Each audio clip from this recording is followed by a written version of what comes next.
This is why you should never rush to conclusions. Once there was a young couple getting married. At their wedding reception, their friends decided to play a game of hide and seek with the bride and the groom. It was decided that the groom would try to find his bride and the bride would find somewhere to hide.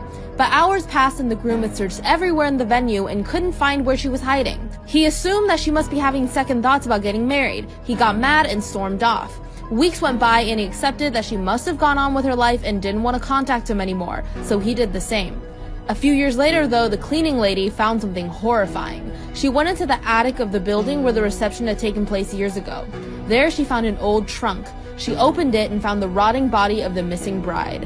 Her face was still frozen in a scream, and inside the trunk were huge scratch marks from when she tried to get out.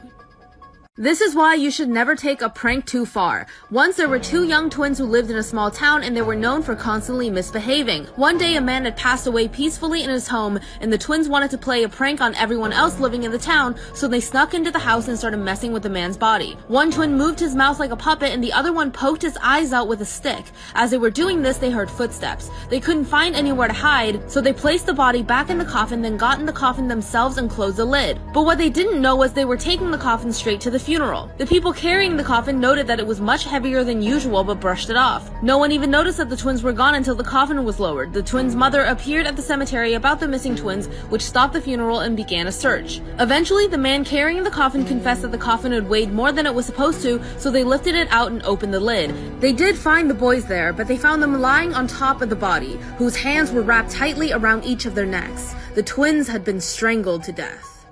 This is why when something seems too good to be true, it probably is. Once a newly married couple was searching for houses they could buy, and they came across a beautiful house with a suspiciously cheap price. They couldn't see anything wrong with the house, so they just thought they got lucky. They moved in quickly. But one day the husband was walking down the hallway when he found a red crayon on the floor. He thought maybe the previous residents had left it behind, so he just threw it out. The next day he found another red crayon lying in the exact same place. This time he asked his wife about it. His wife looked shocked. She confessed that every day since they've moved in, she's been finding red crayons in the hallway too. Then the husband tried to tap on the wall at the end of the hallway and heard a hollow sound. He began peeling off the wallpaper and found a sliding door behind it. It was as if someone had tried everything they could to keep anyone from finding this door. He tried to open it, but the door was nailed shut. Then he took a hammer and pried off the nails one by one. He opened the door to find a small room with words scribbled in red crayon all over the walls. It said, "Mommy, I'm sorry, let me out," over and over.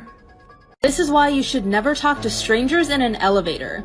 One day, a surgeon was working the night shift at a hospital. He just finished this operation on a patient and was going to the basement. He entered the elevator and there was one other woman already inside. They were casually chatting when the elevator door opened and another woman was about to enter. But the surgeon looked horrified. He quickly slammed the close button and punched the highest floor of the building. Surprised, the woman asked why he was being so rude and wouldn't let the other woman in the elevator with them. The surgeon explained that in this hospital, all patients wear white wristbands with their names printed on them, but the red wristbands are placed on all of the corpses. The surgeon then looks to the woman in the elevator with him and says, "That was the same woman I just operated on. She died on the operating table. Didn't you see the red wristband she was wearing?" The woman in the elevator with him just smiled, raised her arm, and said, "You mean like this one?"